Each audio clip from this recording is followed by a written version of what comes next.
News Kannada ವಾಹಿನಿಗೆ ಸ್ವಾಗತ. ಕರ್ನಾಟಕ ಕಾವಲು ಪಡೆಯ ವತಿಯಿಂದ ದಿನಾಂಕ 5/6/2025 ಗುಂಡ್ಲುಪೇಟೆ ಪಟ್ಟಣದ ಕ್ಷೇತ್ರದ ಶಿಕ್ಷಣಾಧಿಕಾರಿ ಕಚೇರಿಯ ಮುಂಭಾಗ ಪರಿಸರ ದಿನಾಚರಣೆಯ ಅಂಗವಾಗಿ ಗಿಡ ನೆಟ್ಟು ನೀರು ಹರಿಸುವ ಮುಖಾಂತರ ಆಚರಣೆ ಮಾಡಲಾಗಿದೆ. ಈ ಸಂದರ್ಭದಲ್ಲಿ ಕಾವಲು ಪಡೆಯ ತಾಲೂಕು ಅಧ್ಯಕ್ಷರು ಆದ ಎ ಅಬ್ದುಲ್ ಮಲಿಕ್ ಮಾತನಾಡಿ, ಗಿಡ ಬೆಳೆಸುವುದರಿಂದ ನಮಗೆ ಶುದ್ಧ ಗಾಳಿ ಸಿಗುವುದರಿಂದ ಆರೋಗ್ಯವಾಗಿರಬಹುದು. ಹಾಗೆಯೇ ಎಲ್ಲರಲ್ಲೂ ಪರಿಸರ ಕಾಳಜಿ ವಹಿಸಬೇಕು ಅಂತ ಮನವಿ ಮಾಡಿಕೊಂಡಿದ್ದಾರೆ. ಇದೇ ವೇಳೆ ತಾಲೂಕು ಕಾರ್ಯದರ್ಶಿಗಳು ಆದ ಎಸ್ ಮುಬಾರಕ್ ಕಾರ್ಯಕ್ರಮದ ನಿರೂಪಣೆ ನೆರವೇರಿಸಿದ್ರು. ಸುಭಾಷ್ ಮಾಡ್ರಹಳ್ಳಿ ಮಾತನಾಡಿ, ಕಾವಲು ಪಡೆಯ ಕಾರ್ಯವೈಖರಿ ಬಗ್ಗೆ ಮೆಚ್ಚುಗೆ ವ್ಯಕ್ತಪಡಿಸಿ ಪರಿಸರ ಕಾಪಾಡುವುದು ನಮ್ಮೆಲ್ಲರ ಜವಾಬ್ದಾರಿ ಎಂದಿದ್ದಾರೆ. ಎಲ್ಲ ಸಮಸ್ತ ನಾಗರಿಕ ಬಂಧುಗಳಿಗೆ ವಿಶ್ವ ಪರಿಸರ ದಿನಾಚರಣೆಯ ಶುಭಾಶಯ ತಿಳಿಸುವ ಮೂಲಕ ನಮ್ಮ ಕರ್ನಾಟಕ ಕಾವಲು ಪಡೆ ವತಿಯಿಂದ ಇವತ್ತು ವಿಶ್ವ ಪರಿಸರ ದಿನಾಚರಣೆ ಹಮ್ಮಿಕೊಂಡಿದ್ದೇವೆ.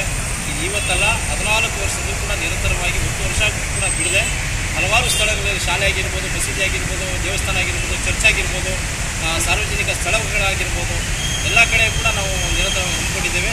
ಈ ದಿನ ವಿಶೇಷವಾಗಿ ನಮ್ಮ ಕ್ಷೇತ್ರ ಶಿಕ್ಷಣಾಧಿಕಾರಿಗಳ ಕಚೇರಿ ಮುಂಭಾಗ ಏನಕ್ಕೆ ಅಂತಂದರೆ, ಈಗ ಒಂದು 3-4 ತಿಂಗಳು ಮುಂಚೆ ಇಲ್ಲಿ ಅತಿ ದೊಡ್ಡ ಒಂದು ಸುಮಾರು 50 ವರ್ಷ ಇತಿಹಾಸ ಇರತಕ್ಕಂಥ ಮರಗಳನ್ನು ಕರೆಯುವ ಮೂಲಕ ಅವರು ಪರಿಸರ ಕಾಳಜಿಯನ್ನು ನಿರ್ಲಕ್ಷ್ಯ ವಹಿಸಿದರು.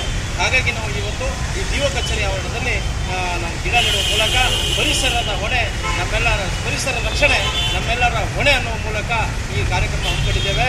ಪರಿಸರದ ಜಾಗೃತಿ ಎಲ್ಲರೂ ಮೂಡಿಸಬೇಕು, ಅದಕ್ಕೆ ವಿಶೇಷವಾಗಿ ಅಧಿಕಾರಿ ವರ್ಗದಲ್ಲಿ ಪರಿಸರ ಕಾಳಜಿ ವಹಿಸಬೇಕು ಅಂತ ನಾನು ಸಾಮಾಜಿಕವಾಗಿ ಸಾರ್ವಜನಿಕರ ಪರವಾಗಿ ನಾನು ಒತ್ತಾಯಿಸುವ ಮೂಲಕ ಅಧಿಕಾರಿಗಳಲ್ಲಿ ನಾನು ಮನವಿ ಮಾಡ್ಕೊಳ್ತೇನೆ. ದಯಮಾಡಿ ಪರಿಸರನ ಉಳಿಸಿ, ಪರಿಸರ ಇದ್ದರೇ ನಾವು ಅನ್ನತಕ್ಕಂಥ ಹೇಳುವ ಮೂಲಕ ಮತ್ತೊಮ್ಮೆ ಪರಿಸರ ದಿನಾಚರಣೆ ಶುಭಾಶಯ ಹೇಳುವ ಮೂಲಕ ಎಲ್ಲರಿಗೂ ಈ ಅವಕಾಶ ಪಡೆದು ಎಲ್ಲರಿಗೂ ಹೊಂದಿಸ್ತಾ ಎರಡು ಮಾತನ್ನ ಮುಗಿಸ್ತಾ ಇದ್ದೇನೆ. ಧನ್ಯವಾದಗಳು. ಕನ್ನಡ ಪರ ಹಿರಿಯ ಹೋರಾಟಗಾರರು ಆದ ಬ್ರಹ್ಮಾನಂದ ಮಾತನಾಡಿದರು.